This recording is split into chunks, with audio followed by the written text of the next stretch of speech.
I thought I had found the perfect friend. Emily. Smart, fun, always there when I needed her. We shared everything, our dreams, secrets, even our fears. People envied our friendship, and I believed it would last forever. But sometimes, the people closest to us are the ones we have to watch the most. And I should have noticed. The little lies, the things she never told me, the way she always seemed just a little too interested in my life. I told myself I was imagining things. I told myself that friends don't betray each other. Until one day, I found out the truth. At first, it was little things. Small comments that didn't sit right, messages I noticed her sending late at night, and stories she would tell me that didn't quite add up. I brushed it off. I told myself I was overthinking. After all, Emily was my best friend. She would never hurt me, right? But the feeling grew, a quiet unease that lingered every time we met. She would laugh at things I didn't say, compliment people I barely knew, and sometimes, I swear she was listening too closely when I talked about my own life. One day, I overheard her talking to someone on the phone. I didn't catch the whole conversation, but I heard her say my name, in a tone I didn't recognize. Curious and nervous, I tried to shake it off, but something inside me told me this wasn't harmless. The trust I had in her, the bond I thought unbreakable, it started to feel fragile, like a thin glass about to shatter. And deep down, I knew that if I didn't pay attention, I might lose something I could never get back. My sense of safety, my confidence, and my trust in people I care about most. I never imagined it could happen. Not with Emily. Not someone I had shared my deepest secrets with, laughed with until our cheeks hurt, and trusted with my life. But one evening, everything came crashing down. I had borrowed her laptop for a project, and while waiting for it to load, I noticed an email, one she hadn't meant me to see. My heart froze. There it was. Messages about me, sent to people I didn't know, saying things I couldn't believe. Plans she had made behind my back, mocking me, undermining me, laughing at my trust. I stared at the screen, my hands shaking, my chest tight. I wanted to close it, to pretend I hadn't seen anything, but I couldn't. Every word cut deeper than I thought possible. The friend I loved, the person I counted on. She had been betraying me for months, maybe even years. When I confronted her later that night, she tried to laugh it off, said it was just jokes, nothing serious. But the damage was done. I realized then that trust, once broken, isn't easily repaired. And I knew something else. Our friendship, the one I had treasured above all, would never be the same again. After confronting her, everything felt different. The trust I had in Emily was gone. Every laugh we shared, every secret we confided in each other, suddenly felt like a lie. I couldn't look at her the same way anymore. I spent days replaying every conversation, every moment, trying to understand how someone I loved and trusted could betray me like this. I asked myself if I had done something wrong, if I had misjudged her, if I should have seen the signs earlier. Even small things started to feel heavy, messages I ignored, invitations she gave that didn't feel sincere, the way she smiled at others. I realized that betrayal doesn't just hurt in the moment. It lingers. It makes you question yourself, your judgment, and even your worth. I needed space. I started spending time alone, reflecting, journaling, trying to process the emotions that were overwhelming me. Anger, sadness, disbelief, they came in waves, and sometimes it felt impossible to breathe. But amid the pain, a small voice inside me whispered something important. I deserved better. I didn't need someone in my life who would pretend to care while secretly undermining me. And slowly, I began to realize that the first step toward healing was letting go of the friendship I thought was forever, and focusing on myself. The days after the fallout were hard. I still felt the sting of betrayal, the ache of losing someone I had trusted more than anyone else. But slowly, I began to notice something. I was stronger than I realized. I started focusing on myself, my thoughts, my goals, my passions. I spent time in quiet reflection, walking alone, writing in my journal, and remembering the things that made me who I am. For the first time in a long while, I felt a sense of control over my own life. I also began to see the truth clearly. Friendships are meant to lift you up, not tear you down. I didn't need approval or validation from someone who would secretly betray me. My worth wasn't defined by anyone else's actions. Each day, the anger and hurt lessened just a little, and in its place grew confidence, clarity, and a sense of independence. I realized that healing isn't instant, it's a journey, and with every step I took, I felt more alive, more centered, and more in tune with myself. Betrayal had taken a lot from me, but it hadn't taken everything, and that realization became my strength. I was learning to trust myself again, and in that trust, I began to find freedom. Time has a way of healing, even when the wounds feel too deep to ever mend. I began to rebuild my life, one small step at a time. I focused on the people who truly cared for me, the friendships that were honest and nurturing, and the passions that made me feel alive.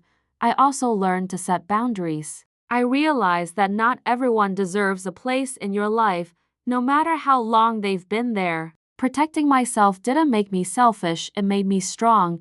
There were moments when the memories would surface, when anger or sadness tried to creep back in. But instead of letting them control me, I let them remind me of my strength. Every tear I shed, every sleepless night, every moment of doubt, it all became proof that I survived, that I grew, and that I could thrive again. Slowly, the fear of betrayal lost its grip. I started to trust again, not blindly, but wisely. I laughed more, spoke freely, and let myself enjoy life without constantly questioning others' intentions. And the best part, I realized that happiness isn't something someone else gives you. It's something you create, protect, and nurture for yourself. As the days turned into weeks, and the weeks slowly rolled into months, I began to notice something I hadn't felt in a long time. Peace. Real, quiet, steady peace. The kind that fills your chest slowly, without noise, without fear, without pretending. I didn't heal overnight. Some days I still thought about everything that happened, the betrayal, the lies, the moments that shattered me. But those memories no longer controlled me. They no longer defined who I was. Instead, they reminded me of one thing: I survived. I grew. I changed. And I became stronger than the person who once trusted blindly. I started meeting new people, genuine, kind, honest people. I rebuilt my life piece by piece, choosing relationships that felt safe and real. I learned to listen to my intuition, to trust my instincts, and to walk away from anyone who made me doubt my own worth. And then something beautiful happened. I found myself smiling again. Not the forced smile I used to wear to hide the pain, but a real, effortless smile that came from a place of freedom. Betrayal didn't break me, it opened my eyes. It taught me who truly belonged in my life and who never deserved a place in it to begin with. Now, as I step into this new chapter, I carry one truth with me. I don't need perfect people. I don't need flawless friendships. I just need honesty, loyalty, and peace. And for the first time in a long time, I finally have all three. Just when I thought everything was finally settling into place, something happened that I didn't expect. The past came knocking on my door again.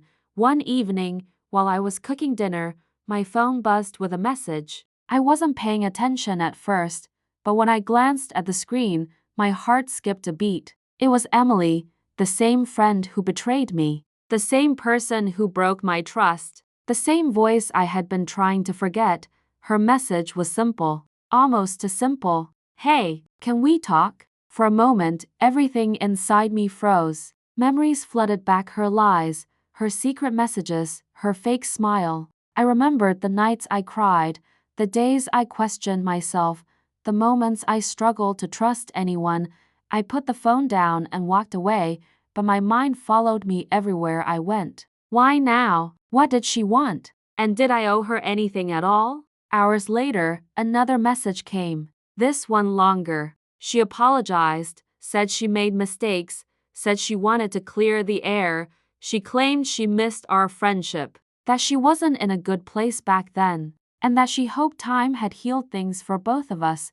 For the first time in a long time, I felt something surprising. Not anger, not sadness, but clarity.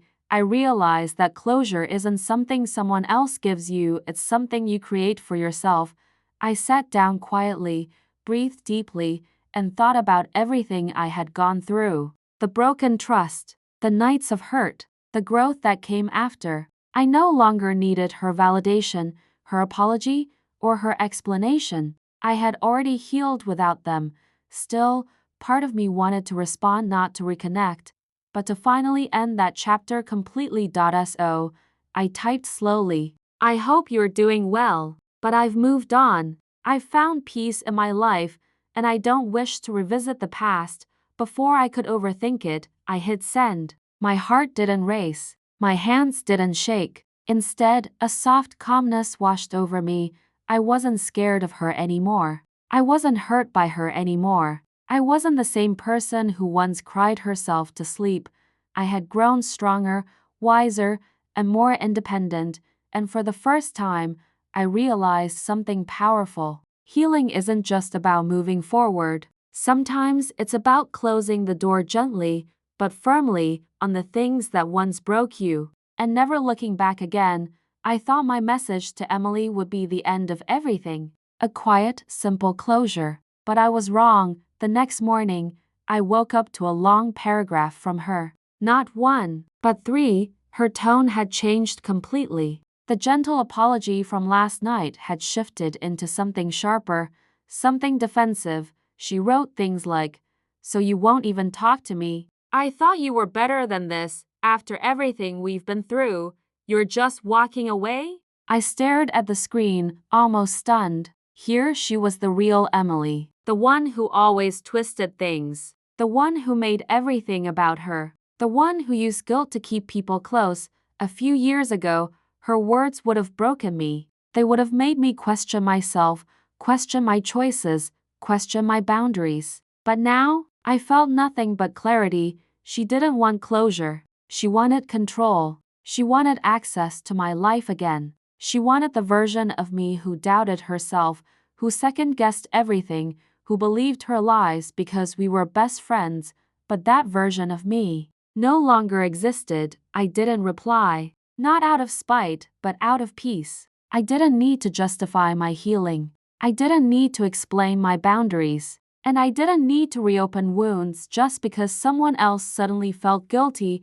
Minutes later, another message came, this time harsher. "You're seriously overreacting." It wasn't even that big of a deal. There it was, the same pattern, minimizing, denying, blaming, then the final line, "Fine, do whatever you want." I put my phone down and took a deep breath, not because her words hurt, but because they confirmed everything I had already learned. Some people apologize only to get access again. Some people pretend to change just long enough to slip back into your life. And some people never take responsibility, they simply shift the weight onto you. But I wasn't carrying her weight anymore. Not now, not ever again. I turned off my notifications, made myself a cup of tea, and sat by the window. The sky was soft and bright, and for the first time in a long time I felt proud of my growth, proud of my boundaries, proud that I chose myself over the comfort of familiar betrayal. Letting go wasn't easy, but staying would have destroyed the person I was becoming. And that morning, as sunlight warmed my face, I knew one thing for certain. I made the right decision. After the whole situation with Emily finally settled, life felt quieter, calmer, almost too still. But something inside me had changed. I wasn't the same woman who used to cling to one friendship for comfort. I was learning to open myself to the world again, slowly, carefully, but sincerely. About a month later, something unexpected happened. At work, a new woman joined our team. Her name was Lena. From the first moment we spoke, I felt something I hadn't felt in a long time: ease. There was no judgment in her eyes, no hidden agenda in her smile, no sharp edges in her words. She just felt genuine. One afternoon, while we were both leaving the office, she invited me for coffee. Normally, I would have said no. I had become cautious about letting new people in, but something about her energy felt different. Warm, safe. So I said yes. We talked for hours. Not just surface-level small talk, real conversations. About dreams, work, stress, family, and the strange ways life can break us and rebuild us. I didn't tell her about Emily. Not that day. But I felt my guard slowly lowering, just enough to let this new connection breathe. Over the next weeks, our coffee breaks turned into weekend walks, shared lunches, and late-night chats. There was no drama, no manipulation, no pressure, just two women growing a friendship at their own pace. One day, she asked me a simple question. "You've been through something heavy, haven't you?" Her voice wasn't intrusive, it was gentle, observant. For the first time in a long time, I felt safe enough to nod, to open up, even just a little. And when I told her what happened, she didn't gasp, she didn't judge, she didn't blame me, she just listened. Really listened. Then she said something I'll never forget. "Good people don't walk away from you. They stand beside you without needing to be asked." Her words hit somewhere deep inside me. It was the kind of truth I had needed to hear long before. Our friendship grew naturally from that moment, not rushed, not forced, not built on guilt or fear. It was healthy, gentle, supportive, and through it, I realized something powerful. The world doesn't end with one betrayal. There are still people out there who are honest, who care, who uplift you without needing anything in return. Emily was a chapter one that taught me everything I needed to know about loyalty and boundaries. But Lena, she was the beginning of something new, something real, something I didn't even know I deserved.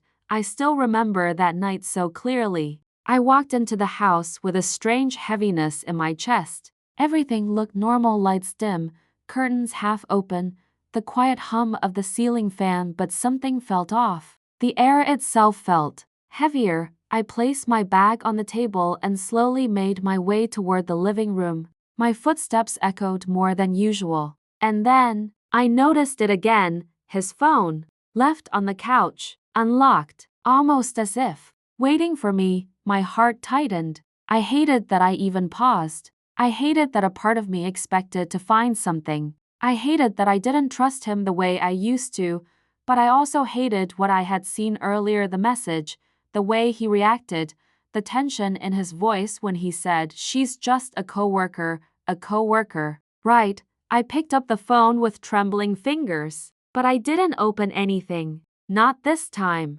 Instead, I sat down slowly, staring at the blank TV screen, trying to figure out why my marriage suddenly felt like a puzzle with missing pieces.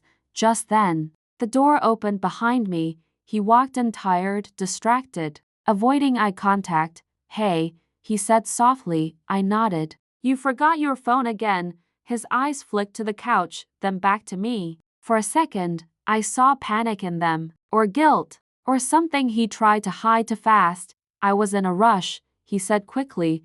I didn't reply. I just watched him, observed every movement. The way he avoided looking directly at me, the way his shoulders tensed, the way he swallowed, like he was preparing himself for a conversation he didn't want to have. He finally sat across from me. "Why are you so quiet?" he asked. I leaned back slowly. "I just need honesty. That's all." He froze, and in that silence, I realized something painful. Maybe the truth I was asking for was the very thing he was most afraid of giving me. My voice shook, but I spoke anyway. "I don't want to check your phone. I don't want to doubt you. But you're making it impossible not to." He closed his eyes and rubbed his forehead, frustrated. "It's not what you think. Then what is it?" I whispered. He hesitated, and that hesitation was louder than anything he could have said. Finally, he took a deep breath. "There's something I need to tell you," he said quietly. My heart dropped, because the way he said it, I already knew. Whatever came next was going to change everything.